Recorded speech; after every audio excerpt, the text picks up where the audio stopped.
চট্টগ্রামে এখনো অস্থির চালের বাজার। ভরা মৌসুমেও চালের এই ঊর্ধ্বগতিতে বিস্মিত ক্রেতা বিক্রেতারা, যদিও বাজারে অনিয়মও কম নেই। ক্রেতাদের সাথে চলছে প্রতারণা। অভিযানে গিয়ে যার প্রমাণও পেয়েছে ভোক্তা অধিকারের টিম। চাল নিয়ে চালবাজির শেষ নেই ব্যবসায়ীদের। কোনোভাবেই যেন চট্টগ্রামে নিয়ন্ত্রণে আসছে না নিত্য প্রয়োজনীয় এই ভোগ্যপণ্যটি। কোরবানির ঈদের পর থেকে অতিরিক্ত পরিবহন ব্যয় ও ধান সংকটের অজুহাতে ভরা মৌসুমে যে হারে চালের দাম বাড়ে, বর্তমানে পরিবহন ব্যয় স্বাভাবিক হওয়ার পরও তা কমার কোনো লক্ষণ নেই। বরং ৩ সপ্তাহের ব্যবধানে বস্তা প্রতি আরও ১০০ টাকা দাম বাড়ে মোটা, স্বর্ণা, পারিজা ও পাইজাম সিদ্ধ। একইভাবে বাড়ে জিরাশাইল, মিনিকেট আতপের। তবে দাম অপরিবর্তিত আছে নাজির শাইল, পাইজাম ও বেতি আতপের।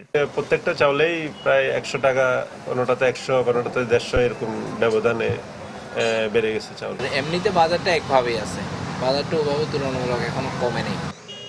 চট্টগ্রামে বেশিরভাগ চাল আসে উত্তরবঙ্গের বিভিন্ন জেলার মিল থেকে।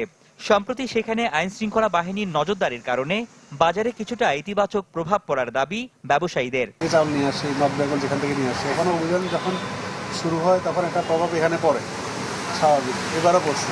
ওখানে বিভিন্নভাবে যে নজরদারি গেছে, সরকারি বিভিন্ন কর্মকর্তারা গেছে, এটাতে অনুমান করতে পারতেছি কিছুটা তাদের একটু নমনীয় ভাব, তাদের যে মাল বিক্রি করা যে এটা দেখা যাচ্ছে।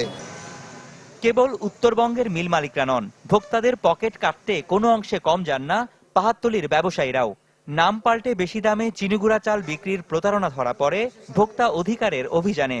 মূল্য তালিকা প্রদর্শন না করার অভিযোগ তো আছেই। দেশীয় ব্র্যান্ডের যেটা চলে বেশি, এরকম ব্র্যান্ডের বস্তার ভিতরে ভরে তারা বিক্রি করছে। তো এটা এক ধরনের প্রতারণা এবং বস্তার ওজনেও কিন্তু কম দিচ্ছে। বাজারে মনে করেন কেউ নবাব চাচ্ছে, এই জন্য এদেরকে দিচ্ছে। এটা কিন্তু চাল তো দাম একই, চাল অল্প বেশ কম। আমরা সমিতির থেকে এই ধরনের কার্যক্রম যারা করেন তাদের বিরুদ্ধে আমরা যথোপযুক্ত ব্যবস্থা নেব। চট্টগ্রামে দৈনিক চালের চাহিদা ১ থেকে ১,৫০০ টন। চাহিদা সবটুকু মেটানো হয় নওগাঁ, দিনাজপুর, আশুগঞ্জ সহ বিভিন্ন জায়গা থেকে চাল সংগ্রহ করে।